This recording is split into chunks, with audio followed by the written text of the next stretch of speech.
ESPN Cleveland, two different sources told them that Shedeur Sanders will play for the Browns this season. One said Shedeur will start at least 4 games of the season, no matter what. Those final 4 games against the Bears, Bills, Steelers, and Bengals. The other source said that Shedeur may take over even sooner than that. You saw my hat? You know who I am? Yep. Who? Shedeur Sanders. Yes, sir. I wanted you to go win. I know. Why'd they wait so long for Gabriel? I don't know, man. He's a good guy, though, bro. Don't give up. Steeler fans were cheering for you, Thank you. Appreciate it. Seriously. They said he wasn't ready.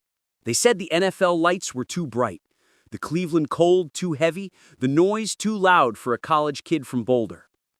But sometimes, life got a way of showing you who a man really is when the world turns its back on him. Because when ESPN dropped that bombshell, Shedeur Sanders to start the final 4 games for the Browns, the league stopped and took notice. It wasn't just breaking news, it was redemption. It was the moment the underdog story became real. Puts the blame. I watched Shedeur Sanders get damn near killed for 2 years at Colorado. And I never saw him berate a lineman on the sideline. I never saw him cuss or scream at a coach. And you're hearing these things like entitled and these little pieces of the characteristics of his personality when we had a #1 overall draft pick get arrested for being orderly and drunk. And we had more people coming out and saying, okay, here is who the real Baker Mayfield is. For months, Cleveland's locker room been filled with whispers, questions about leadership, chemistry, and who really had the locker room's heart. And now, after all the noise, after all the doubt, Shedeur finally gets the ball. Not because of hype, not because of his name, because he earned it. Before we get deeper into this story, if you love hearing the real truth behind the game, no filters, no politics, make sure you like, subscribe, and turn on those notifications, because this story right here is not just football, it's about respect. There's a new QB1 in Cleveland. Dylan Gabriel has taken over the starting role. What's he like as a person, as a competitor, in the locker room? How has he been taking over this role? As a rookie, you'd be surprised. I consider myself, a young vet, to consider the fact the age that I came in, and just to see him, his preparation to the game. I would come in, like he would be like one of the first people in, one of the last people to leave, like just working on mechanics and stuff with like the assistant coaches. You see it like we'll be at lunch. Now let's rewind for a second. How did we get here? How did a rookie quarterback, barely half a season into his career, force ESPN, the Browns organization, and an entire fan base to pay attention? It started with patience. While the media clowned him for his chain, his confidence, his swagger, Shedeur stayed quiet. He sat in those cold Cleveland meeting rooms, eyes locked on film, taking notes like a veteran, learning the rhythm of an NFL Sunday. He watched Joe Flacco take hits, watched the offense stall, and never once pointed a finger. Because Shedeur knew something most young players don't. Timing is everything. Behind the cameras, Shedeur's father, Deion Sanders, visited once a week. Not to talk schemes, not to preach fame, but to remind his son what primetime always said. Pressure either breaks you or builds you. You decide which one you want to be. And Shedeur, he chose to be built.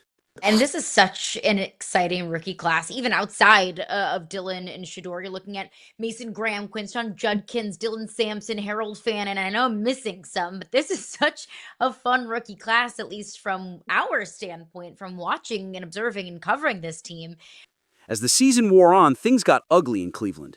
The offense struggled, locker room frustration started to leak, and fans began to lose patience. Then came the whispers. Is it time to see what the rookie can do? Reporters like Mary Kay Cabot questioned the plan.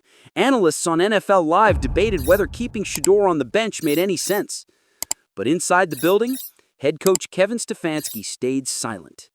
He kept saying, "We'll make the move when it's right." Nobody believed him until ESPN broke the story. Shedeur Sanders will start the final 4 games for the Browns. The internet exploded. Pat McAfee called it the biggest quarterback shift of the year. Shannon Sharpe said on his show, "This young man been patient. Now we about to see if Cleveland ready for a different kind of leader." And you could feel it. The city was split right down the middle. Half the fans cheered, half said he wasn't ready. But deep down, even the haters knew this was coming. When that practice film leaked, the one showing Shedeur taking first-team reps, the tone changed. The throws were crisp, the command was sharp, and the respect was visible. Veterans like Amari Cooper and David Njoku nodded after each rep. It wasn't talk anymore. It was real. The kid from Jackson State, the same one they said was too flashy, was suddenly the calmest man in the room. Yeah. And you can tell there's not a drop off. And just like I seen Miles said, just because they're young, we're not the standard is still the same. Like we're still here to win games. We're still here to do our job individually and as a team, and it's our job to hold them accountable and show them the ropes and the time management of being in the NFL. So for them as a whole rookie class, though, they're taking it on well. Quashawn, he's running the ball well. Mason, he's off to a great start as a rookie.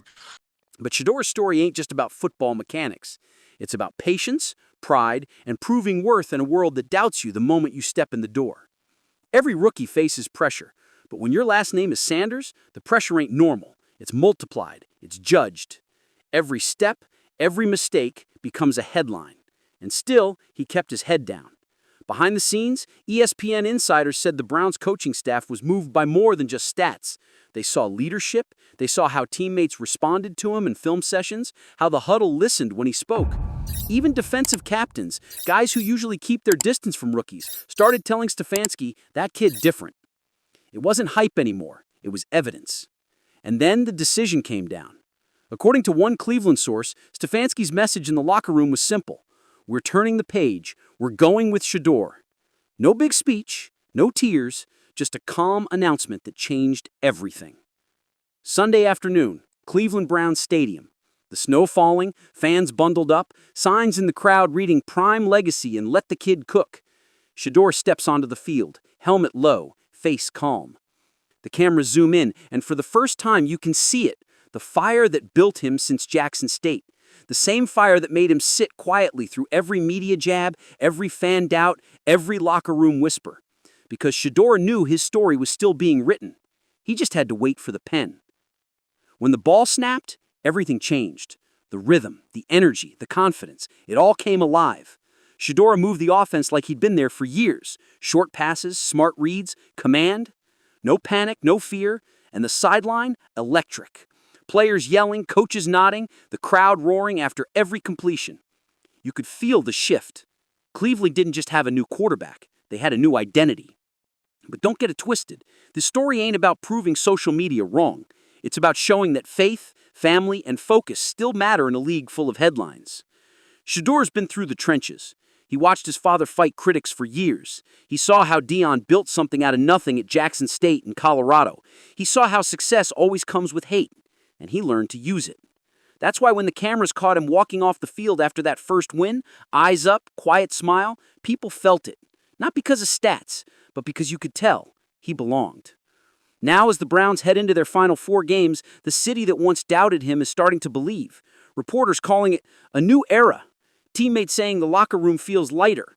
Even the analysts who once mocked him now calling his presence contagious. Funny how fast respect changes when the scoreboard does too. But the truth is, Shedeur didn't need validation. He already had it from his work, his patience, and his purpose. The ESPN bombshell didn't make him the starter. It just made official what the locker room already knew. And that's what makes this story powerful. Because it's not about a rookie chasing stats. It's about a man rewriting the narrative in real time. Every throw, every drive, every moment of silence between snaps, it's all proof that belief and preparation always find each other.